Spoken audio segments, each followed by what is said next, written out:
Those against?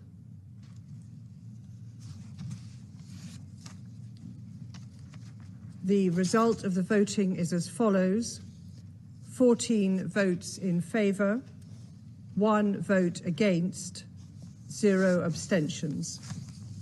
The draft resolution has not been adopted owing to the negative vote of a permanent member of the Council. The United States deeply regrets this Council finds itself here again. The United States worked for weeks in good faith to avoid this outcome. We made clear throughout negotiations we could not support an unconditional ceasefire that failed to release the hostages. What does it mean that release of the hostages should be unconditional? This is what the Council has said repeatedly now for a year. Release of hostages should be unconditional. But stopping killing Palestinians is conditional? There are acceptable conditions to stop the mass killing of Palestinians? There's 100 Israeli hostages, and there's 2 million Palestinians in Gaza. 2 million Palestinians in Gaza. They deserve better. They deserve respect for their lives, for their suffering. Israel will always claim conditions have not been met because its plans require it to continue this war, to annex the land and destroy the people. And therefore, we can no longer accept its conditions. 14 months, and we are still debating if a genocide must be stopped. There's no justification whatsoever for vetoing a resolution trying to stop atrocities. No justification for that. Madam President, one day someone will dig up these meetings, the records of them, will see us pleading for the lives of our people over and over and over and over again. And they will try to understand why our calls were not heeded.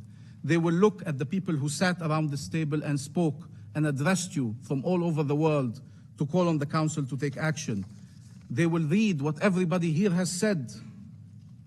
And then they will wonder how a genocide displayed on TVs known to the whole world was able to continue. I now give the floor to the representative of the Observer State of Palestine. Thank you, Madam President. There is no right to mass killing of civilians. There is no right to starve an entire civilian population.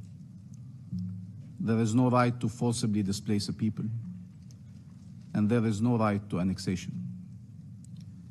This is what Israel is doing in Gaza. These are its war objectives. This is what the absence of a ceasefire is allowing it to continue doing. This full-fledged Israeli assault against the Palestinian people and the Palestinian land is about everything except the hostages. If the families of hostages can see that, how can anyone in this room claim otherwise? A ceasefire will allow to save lives, all lives. This was true a year ago. This is even more true today.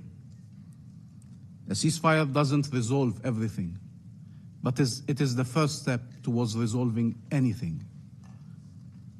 And what is the answer of those who are still unwilling now, after all this death and destruction, not to call for an unconditional ceasefire? Is it to accept that the killing should continue until we resolve everything, while we watch that we are resolving nothing? We heard over and over again statements in this chamber by all members without distinction about protection of civilians, about rejecting forcible displacement, about rejecting starving the Palestinian population, about rejecting annexation, about rejecting wanton destruction, about rejecting regional escalation. Everyone around this table agreed on these objectives. And yet here we are. 44,000 Palestinians killed. This is those who are accounted for. Many more are not accounted for. One day we will retrieve them in mass graves under the rubbles, and we will discover the real numbers of this horror. And there will be many that we will never retrieve. Famine that is looming all over Gaza, that is a reality in northern Gaza. 2 million people displaced. still hunted even when they are in tents, total destruction of Gaza and all the requirements of life in it, and war on Lebanon, its people and its sovereignty. What does it mean to proclaim all these principles, we reject, we reject, we reject, and then shield Israel of the consequences of its actions, thus allowing it to do exactly what we're asking it to stop doing? Madam President, the world should not grow accustomed to the death of Palestinians, to seeing Palestinian children starving, to seeing mothers carrying their children from one place to another, forcibly displaced. They should not get accustomed to seeing journalists killed and humanitarians killed, to see Palestinians detained, abducted, carried on trucks to go be tortured, sexually abused, and raped. The fact we are Palestinians does not make that less shocking or less outrageous. Maybe for some we have the wrong nationality, the wrong faith, the wrong skin color. But we are humans, and we should be treated as such. Is there a UN charter for Israel that is different from the charter you all have? Tell us. Is there an international law for them, an international law for us?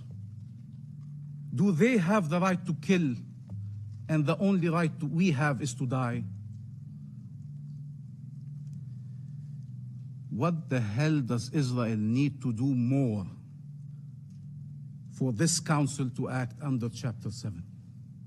What more can they do for this council to act under Chapter 7? Or will this council be the last place on earth that cannot recognize a threat to peace when they see it? When it is so glaring, so undeniable? You are witnessing the attempt to annihilate a nation, destroy a nation. It is not even hidden, it is in plain sight. And yet the very tools designed to respond to these situations are not being used. So which one is it? Are Palestinian lives not worth saving? Or does Israel have a license to kill? Can this council only adopt resolutions and then witness their blatant breach? This self-inflicted powerlessness has to stop. And like Algeria, we repeat, the resolutions of this council are binding. Their role is to be enforced. Their role is to change reality, not to record violations for history's purposes and then allow them to continue. Had diplomatic efforts succeeded, we would not be here. We recognize all the efforts that were done, all the diplomatic efforts that were conducted. And yet, we have to recognize children are still starving in Gaza. Families are being killed. Communities are being obliterated. Had these efforts succeeded, we would not be here. But what we cannot accept is that Israel has a veto that blocks any attempts to put an end to this war, especially when we know what are its true intentions.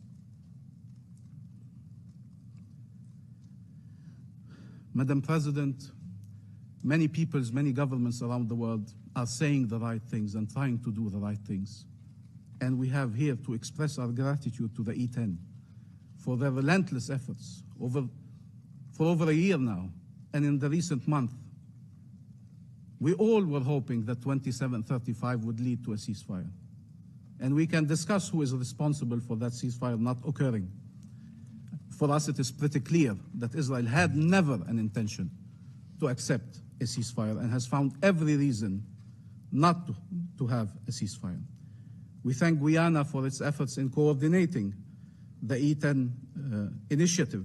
We thank all of those who have voted in favor of this resolution, and we agree with Malta and with Algeria. This is the bare minimum.